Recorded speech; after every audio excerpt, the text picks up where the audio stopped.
Loopy loops. Okay, so here's what we're going to do. Let's print out Emma's room, keep out. Let's see what kind of an error we get.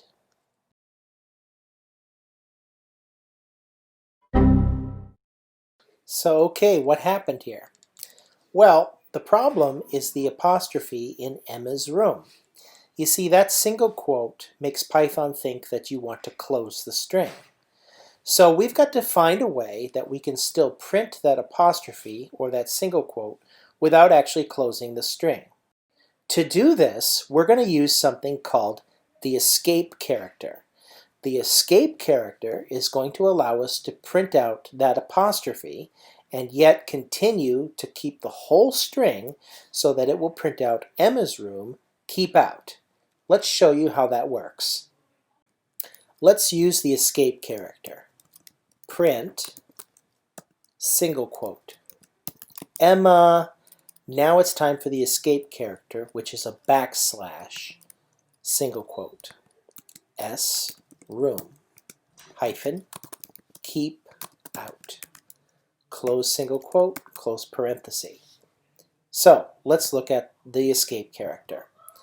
What the escape character does, it allows me to escape the normal operation of the single quote. Because normally the single quote here would close the string, like this single quote here at the end does. But I'm allowed to use the escape character so that instead of closing the string, it will actually print out the single quote and treat it like an apostrophe. And so when I run this, it prints out Emma's room, there's the apostrophe, keep out. So that's how we use the escape character to escape out of using special characters like single quotes from their normal function. Okay, now let's focus on our first kind of loop, which is called a for loop. A for loop begins with the word for. Then comes some kind of variable. In my case, the variable is called counter. Now this counting variable will be in a range going from 1 to 11, but here's the catch. It actually will go from 1 to 10. The way the range method works is it goes from the beginning number to 1 less than the ending number. That's just kind of the way it functions. Notice here I end with a colon. You'll need to do that. Python will automatically tab in the statement that follows the for loop. Now that's really important. You have to have that tab there. Okay, let's do a print statement and then let's see how many of them we get. So now if you count out Emma's room keep out, you should see that I printed out 10 of them. So 1 to 11 actually goes from 1 to 10. That indent is really important. I want to show you what happens when you don't indent. So here I've typed print. Yeah, syntax error happens. Okay, let's have a little bit of fun with for loops. I'm going to create a variable called hippos, set that equal to 0. A variable called answer, and I'm going to set that equal to the y character for yes. And now I'm going to use a while loop. While answer can be compared with the yes character, I'm going to update hippos. So hippos is now equal to hippos plus 1. Now let's print str in parentheses hippos. Let's talk about that real quick. So str is a cute little method in Python, and what it does is it takes the value inside the variable hippos and it's going to convert it to a string. So the first time I say hippos equals hippos plus 1, that means that hippos becomes 0 plus 1, which is 1. So it takes the number 1 and converts it into the string value of 1 so that I can print it out to the window. So we're going to print out a string which has the number of hippos plus the string balancing hippos. The user then has a chance to create an answer, y or n. If yes, then the loop will run again. and it will add another hippo. If no, then the loop will finally terminate. Here we go.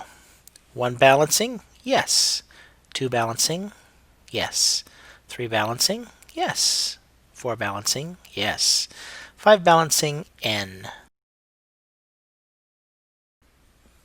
I'd like to take a quick moment just to go back and to show you how range works. So here I have 4 counter in range from 1 to 20, and I'm going to print the counter. And notice it prints out 1 through 19. 19 is less than 20. So again, remember, it'll be 1 less than the last value. Okay, let's have a little bit more fun with while loops. Here I'm going to say while true. Now, while true is going to be an infinite loop because true is always true. So I'm going to have to find a way to break out of this loop. So be prepared for that. So I'm going to begin with saying while true. Let's start with asking the user if they're bored yet. So we're going to create an input statement and store that into the variable called answer. Y means yes, N means no. Now we're going to compare. If their answer is a Y, then we're going to print, well, how rude, as if it was kind of rude to say, I'm bored, I want to quit the program. There's the break statement. So the break statement gives me control over when I want to exit my loop. So as soon as the user types in Y, the program prints out how rude, and then it will break out of my infinite loop. Are you bored yet? No, no, no, no, no, no, no, no. Yes. How rude. Okay, let's show how we can get stuck easily in an infinite loop. So while true, print this is an infinite loop. And now we're trapped in an infinite loop. Oh no! So what do you do if you find yourself stuck in an infinite loop? No problem. There is a way to get out. Hold the control key and press C.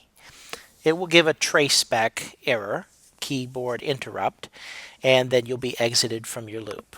So by holding control and hitting C, you can exit your loop.